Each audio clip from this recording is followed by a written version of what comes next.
My James Rock Show. Right, it's Mike from the Mike James Rock Show, and today we are at Slam Dunk South. It's hot and sunny, but we're inside a baking hot tent. Oh, yeah. And we're joined by old friend of the show, Charlie, from As Everything Unfolds. Welcome back to the show. Thank you. It's been a little while. Yeah, no, it's been fun. It's been good. Like, we've had a good time since the last time, so a lot to catch up on. Well, I was going to say, this year alone has been crazy for you. The album dropped, and you've played Wembley, and that must have been an experience in itself, just the Wembley, let alone the rest of the tour.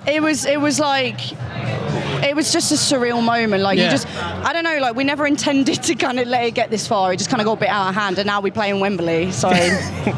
It was on the Skindred tour, wasn't it? It was, Has it given you a thirst to go, right, we're going to headline here one day? Yeah, I don't know. It's just so weird. Like, do you know what? We're so funny. Like, we don't put, like, goals in place, because I think everything that's happened, we're just sort of like, we just take it as it comes. Like, we're just sort of like, oh, cool, like, this is happening. And I think that's kind of helped us stay grounded. That makes a lot of sense. Yeah, like, we're just sort of like, oh, that's really cool. Like, we're really, really grateful for that. And then just enjoy the moment. Rather than always thinking, oh, what's the next thing? So, yeah. So how did the Wembley thing come about? Did Benji approach you, or the camp at Skindred? So it was basically, I think we just got offered it. Like, I'm pretty sure our manager just was like, oh yeah, we want to offer this to you, and they personally asked for us, which was really, really cool. That's insane. So, you know, they're pretty good. They got their finger on the pulse, which is cool. So, I think Skindred are what we commonly know as the people's headliners. Yeah, for sure. It's like, it doesn't matter where you are, you go and enjoy yourself. Oh yeah.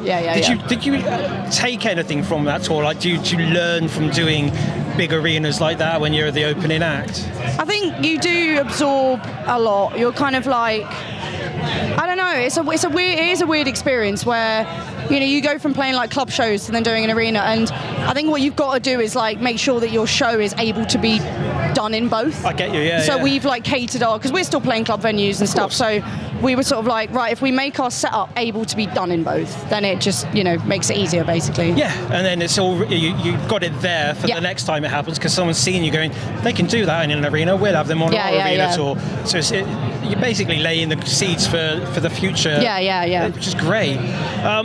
You've also, your album, Ultraviolet, nominated for a Heavy Music Award. Congratulations. Thank you. That's got to be quite an honour for you as well. It's a very prestigious category that we weren't expecting. So, yeah, we were like, oh, okay. Like, again, because it was released in like April last year, we just weren't really expecting it. Because the HMAs are quite late in the year. They're out of... Well, that's it. That's why we were sort of like, oh... Okay, like didn't really, and when it came through, we were like really surprised. So it was cool.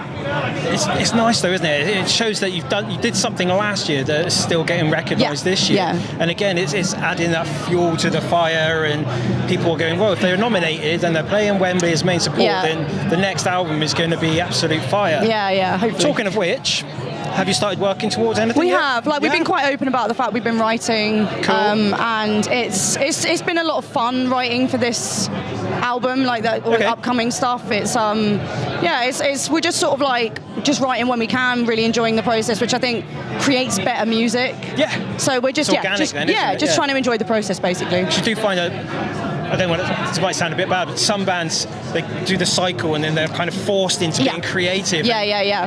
Sometimes it's just not creative when you're forced into it, and you have to have 12 songs done in 3 months. It's just not possible. No, we're in a pretty good place, which is nice. That's cool. So are you looking for releasing this year, or? I don't really know, to be honest. Like, we're just sort of like not really like thinking too much about it, and just because I think, again, when you think too much, it puts too much pressure on yourself, and also just when you're writing for like a deadline, you kind of lose that creative streak. Well, I find it harder to write when I know there's like a deadline, and so sometimes I'm like, don't tell me, because I'll actually work quicker and better when I know there's not a deadline. That's the way, isn't it? And then it just flows out of you, and then, as they say, you can fix it in post. Yeah, exactly. Get the songs out, and if it doesn't work, it doesn't work. Fix it in post. Fix it in post, like me. Fix it in post. I can't say you can't fix me in post. Oh, apparently our editor can't fix me in post. Big sad. What's the immediate future hold after Slam Dunk? So we're doing some European festivals, and then we're going to do some German headline shows, and then we've got something at the end of the year which is unannounced yet. So, Stay tuned. I'm sure we'll talk about it on the Mike James Rock Show. Stay very, very tuned. Is that coming soon? It is coming soon, yeah. Okay, so you heard it here, and you'll hear it again here on the Mike James Rock Show. Yeah, cool. Thank you for joining us. No Cheers. Welcome to the Mike James Rock Show.